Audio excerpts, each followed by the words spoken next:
ये कहानी आपके first year BA first year में जब आप हिंदी साहित्य लेते हो तो उसमें तूने चालू कर दिया।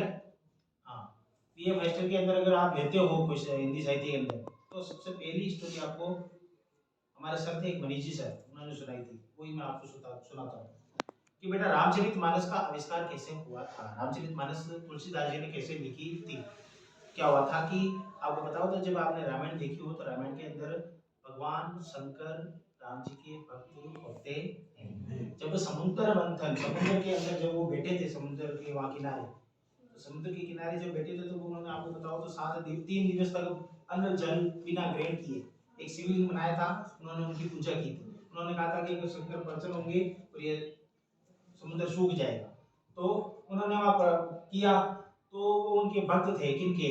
राम जी के। तो राम जी की भक्ति को देखकर पार्वती ने कहा कि ऐसा इनके अंदर क्या रहस्य है जो आप इनके भक्त हो, भगवान राम आपकी पूजा करते हैं, आप इनकी उल्टी पूजा करते हो, क्या सिस्टम है ये सही बना रहे हो? तो उन्होंने कहा कि इनकी जो जिन्होंने इनका जन्म से लेकर अभी तक इनके जो दोहे हैं वो है रामचरितमानस। इन रामचरितमानस को अगर कोई व्यक्ति सुन लेता है तो मोक्ष की प्राप्ति हो जाती है।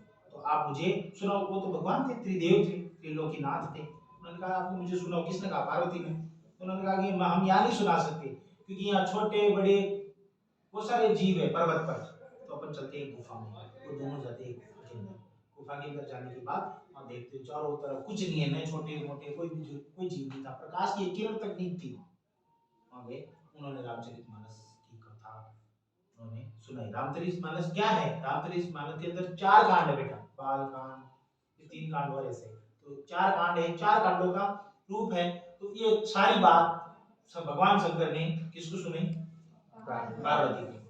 ये बात चुपके से एक कौवा था जिसने बिना पंख हिलाए सुन रहा था, क्योंकि भगवान शंकर ने पहले कहा था कि ये कहानी अगर कोई सुन लेता है या ये जो श्लोक सुन लेता है वो मोक्ष की प्राप्ति हो जाती है।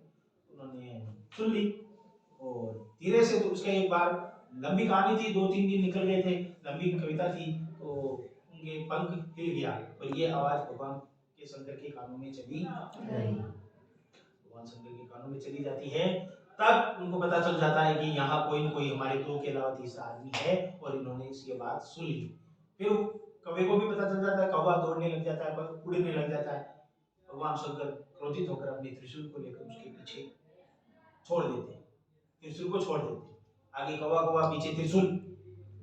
थोड़ी देर आगे जाने के बाद त्रिशूल उसके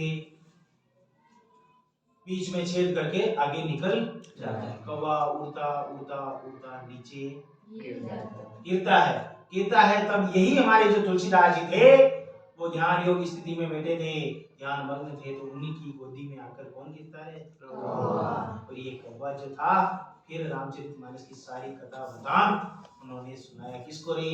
तुलसीदास जी को। तुलसीदास जी ने फिर ये उन्होंने हाथों से लिखा। समझ आ गई? ये थे हमारे तुलसीदास जी। अब देखो किताब में